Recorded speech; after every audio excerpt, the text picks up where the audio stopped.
बहुत लोग कहता है कि हमको चुनाव की समझ है, देश दुनिया से लोग आते हैं पूछने कि चुनाव कौन जीतेगा, रामगढ़ कौन जीतेगा कौन हारेगा, इस पर टिप्पणी नहीं करेंगे। लेकिन जिस सज्जन का आप नाम ले रहे हैं, जगतानंद और आरजेडी यहाँ तीसरे या चौथे पायदान पर रहेंगे, नहीं रहेंगे तो हमारा आकर गर्दन पकड़िएगा, ये बयान चला दीजिएगा, ये बयान दोनों चलाइएगा। प्रशांत किशोर ने कहा कि तुम जीतने की बात छोड़ो, दूसरे नंबर पर आकर दिखा दो, मैं मान लूंगा कि रामगढ़ की जनता में तुम्हारी पकड़ है। हमको क्या लड़ा रहे, हमको क्या लड़ा रहे, और रामगढ़ में किसको लड़ा रहा है तो बुलाओ अपने नेता को, तेजस्वी यादव को। तो समीम भाई ने कहा है पहले कि बुलाइए तेजस्वी यादव के यहाँ लड़ाने, और हम यहाँ लड़ जाते हैं और देखिए कौन जीतता। कर लीजिए फैसला, एक वर्ष तेजस्वी जी लड़ जाए, एक वर्ष हम लड़ जाए, यही रामगढ़ से लड़ जाइए। अरे जीत हम अपन दो बात है, जनसुराज जीत हार का दावा नहीं कर रहे, जनसुराज की बात किनारे हमने कह दी, लेकिन प्रशांत किशोर चुनाव जानने, लड़ाने और आकलन करने के लिए ही आप हमको जानते हैं, देश जानता है। हम उस आकलन के आधार पर बता रहे हैं कि आरजेडी, जगतानंद सिंह और उनके बच्चे, रामगढ़ की जनता सबसे ज्यादा अगर किसी से नाराज है तो उनसे नाराज है, और उनकी लड़ाई इसकी है। तरारी में लेफ्टिनेंट जनरल एसके सिंह जो सेना में वाइस चीफ रहे हैं, उनके इलेक्टोरल रोल के नाम को लेकर जिला प्रशासन ने बात उठाई है। उनका ये कहना है कि इलेक्शन के कमीशन के रूल में ऐसा है कि आप बिहार के हैं, लेकिन अगर बिहार के किसी विधानसभा क्षेत्र में आप मतदाता के तौर पर रजिस्टर नहीं हैं तो आप चुनाव नहीं लड़ सकते। ये वहाँ के अधिकारियों ने बताया, उन्होंने इलेक्शन कमीशन को भी लिखा है। लेकिन मैंने जो बात आपको शुरुआती बताई, देखिए कितना प्रो इनकम्बेंट है।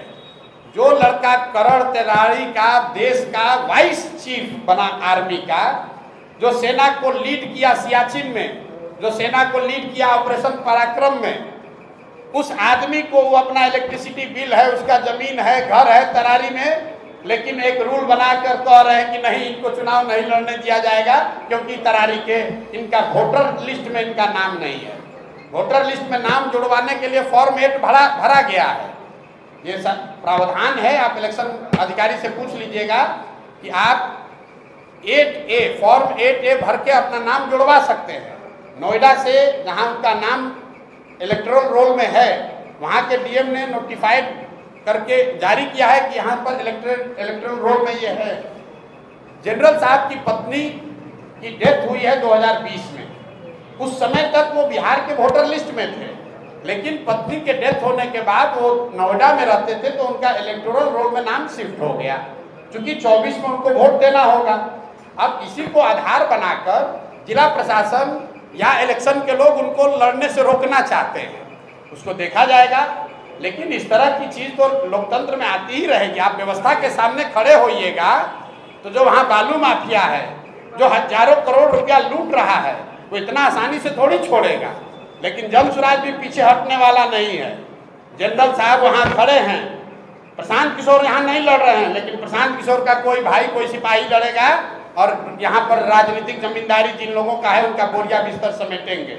उसी तरीके से तरारी से देश का इतना बड़ा जनरल बिहार का लड़का वहाँ से भूमि और बालू माफियाओं को उखाड़ कर फेंकेंगे ही फेंकेंगे। अगर उनको नहीं लड़ने दिया तो कोई वहाँ तरारी का लड़का लड़ेगा, लेकिन लड़ेगा जरूर। हम लोग पीछे नहीं हटेंगे, ये नहीं कहेंगे कि हमारा नामांकन कैंसिल हो गया। हम लोग लगे हुए हैं, कल या परसों तक निर्णय इलेक्शन कमीशन दिल्ली को देना है कि उनको लड़ने की अनुमति दी जाएगी कि नहीं। लेकिन आप जरा पत्रकार होने के नाते समझिए, बिहार का जो लड़का पूरे 75 साल के इतिहास में सिर्फ 2 ही लोग आज तक vice chief of army staff बने हैं बिहार से, एक गवर्नर एसके सिन्हा और एक एसके सिंह। उस लड़के को आप चुनाव नहीं लड़ने दे रहे हैं। ये फर्जी का नियम लगाकर कि आप कहते हैं ये इसका इलेक्टोरल रोल में यहाँ नाम नहीं है, 8A भरा गया है, कह रहे नहीं उसके दिन पास हो गया है। ये तो चलता है, प्रशासन और सरकार की ओर से ये सब चलेगा, लेकिन जनसुराज इतना आसानी से दबने वाला नहीं है। हम लोग इस व्यवस्था को बदलने आए हैं तो इतना जल्दी थोड़े डरने वाले हैं। आधिकारिक तौर पर 4 साथियों का नाम रामगढ़ विधानसभा क्षेत्र के लिए चला है। वो चारों साथी हमारे साथ बैठे हुए हैं। नुआव के विनायक जायसवाल जी जो जन स्वराज में जुड़ने वाले पहले कुछ साथियों में रहे हैं और जन स्वराज के बात को, परिकल्पना को नुआव और उसके अगल बगल के क्षेत्रों में घर घर पहुंचाने में इन्होंने बहुत बड़ा योगदान किया है। ये एक संभावित प्रत्याशी के तौर पर दावेदार भी हैं और जन स्वराज परिवार में लेकर इसकी चर्चा भी हो रही है। दूसरे जो संभावित प्रत्याशी हैं वो समीम भाई हैं जो हमारे बगल में बाएं साइड बैठे हुए हैं। ये भी बहुत शिद्दत से कई पिछले महीनों से जब से हमारे साथ लगे हैं तब से बहुत मेहनत कर रहे हैं और पूरी तरीके से जन स्वराज के समर्पित जो सब साथी हैं उनमें इनकी गणना है, उसमें इनकी गिनती है और ये भी एक संभावित प्रत्याशी के तौर पर इनका नाम भी चर्चा में है। तीसरे जो हमारे साथी हैं आनंद सिंह साहब, ये दुर्गावती प्रखंड के हैं।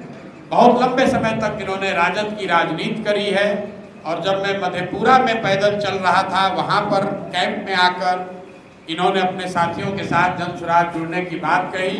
उसके बाद से दुर्गावती प्रखंड में कई जगहों पर और दुर्गावती प्रखंड के बाहर भी बहुत मेहनत से जन स्वराज को दुर्गावती प्रखंड में जो लोग जानते समझते हैं उनमें एक बहुत बड़ा वर्ग है जिसमें आनंद जी का सहयोग है, आनंद जी के प्रयास का असर है।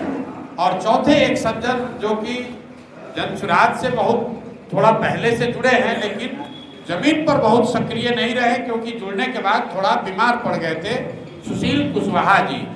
सुशील कुशवाहा भी यहाँ पर उनका जो क्षेत्र है वो रामगढ़ विधानसभा क्षेत्र के बगल का है। तो जन स्वराज की जो एक परिकल्पना है कि नहीं उस क्षेत्र का ही आदमी लड़ेगा, उस नज़रिए से कुछ लोगों का ये सवाल भी है कि भैया आप तो कहें कि लोकल आदमी ही लड़ेगा तो फिर सुशील कुशवाहा जी का नाम क्यों चल रहा है। उसकी दो वजह है। एक तो जिस पंचायत से सुशील जी आते हैं वो पंचायत डिलिमिटेशन से पहले तक रामगढ़ का ही हिस्सा रहा है। डिलिमिटेशन में उस पंचायत को रामगढ़ से अलग करके दूसरे विधानसभा में मोहनिया में डाला गया है। और दूसरा जन स्वराज में ये व्यवस्था है कि आप जिस क्षेत्र में रहते हैं अगर वो क्षेत्र आरक्षित है और आप SC/ST समाज के नहीं हैं तो आप बगल वाले क्षेत्र से अपने उम्मीदवारी का दावा कर सकते हैं। इन 4 उम्मीदवारों के साथ एक और दलित साथी का नाम भी कंटेंशन में है क्योंकि जन स्वराज की जो व्यवस्था है उसमें हम लोगों ने ये कहा है कि अनारक्षित सीटों पर भी अगर कोई समाज का, दलित समाज का काबिल व्यक्ति हो तो वो व्यक्ति भी चुनाव लड़ने की रेस में शामिल हो सकता है। जरूरी नहीं है कि वो मिल जाए। तो उस दिशा में हमारे आपके यहाँ के प्रसिद्ध वकील, यहाँ एडिशनल पब्लिक प्रोसिक्यूटर ये सज्जन राम नारायण राम जी, ये भी एक बड़े दावेदार हैं और रामगढ़ विधानसभा क्षेत्र में ही रहते हैं। हालांकि भभुआ में प्रैक्टिस करते हैं। बहुत लंबे समय से समाज में दबे कुचले लोगों की, गरीबों की, SC/ST समाज के लोगों के खिलाफ जब भी अन्याय हुआ है इस क्षेत्र में वो लड़ते रहे हैं उनकी आवाज बनकर। तो ये 5 प्रत्याशी हैं। मैं आपसे और अपने साथियों से माफी चाहता हूं कि मुझे अभी 10-12 घंटे का और समय लगेगा। इसकी घोषणा हम लोग करेंगे कल सुबह, लेकिन इन 5 में से ही कोई एक आदमी प्रत्याशी बनेगा। राजनीति में कई बार मजबूत को सही मानकर उसको आगे बढ़ाया जाता है। हम लोग की सोच यह है कि नहीं, सही व्यक्ति भले कमजोर हो, उसके पीछे साधन व्यवस्था लगाकर उसको मजबूत बनाया जा सकता है, लेकिन मजबूत व्यक्ति को सही मानकर अगर जिता दिया जाए तो ये जरूरी नहीं है कि वो सही हो। तो पहली बात है कि आदमी सही ढूंढ कर निकाला जाए। दूसरा, सोच उसकी सही हो। सोच ये हो कि बिहार को अगले 10 वर्ष में कैसे विकसित बनाना है, बिहार के लोगों का कैसे उनकी बेहतरी करनी है, बजाय इसके कि किसी जाति, किसी परिवार की बात हो। और तीसरा, किसी एक व्यक्ति पर पूरी व्यवस्था न आधारित हो, इसलिए सामूहिकता से कोई प्रशांत किशोर इसको नहीं ठीक कर सकते हैं। अगर ऐसा होता तो हम कहते कि हम दल बना रहे हैं, हम सही व्यक्ति हैं, हमारी सोच सही है, हम इसको ठीक कर देंगे। मैं कह रहा हूं कि किसी एक प्रशांत किशोर के, 10 प्रशांत किशोर के आने से बिहार नहीं सुधरेगा। जब तक समाज से हजारों लोग एक साथ आकर, सही सोच वाले लोग एक साथ आकर सामूहिक तौर पर साथ चलने का, साथ काम करने का निर्णय नहीं लेंगे, तब तक सुधार संभव नहीं है। इसीलिए आप देख रहे हैं कि जो राजनीतिक दल बनाने में दूसरों को 1 दिन लगता है, 1 घंटे में लोग दल बना देते हैं, वो दल बनाने में ही मैं 2 साल 3 साल लगा रहा हूं। क्यों लगा रहा हूं? इसलिए लगा रहा हूं कि जो लोग ये दल बनाएं, जब ये दल बने, जो लोग इस दल को बनाएं, वो दल किसी जाति विशेष का ना हो, किसी व्यक्ति विशेष का ना हो, किसी परिवार का दल ना हो, बल्कि वो बिहार के उन सारे लोगों का दल हो जो लोग बिहार में व्यवस्था बदलना चाहते हैं, एक नया विकल्प, नया प्रयास के भागीदार बनना चाहते हैं।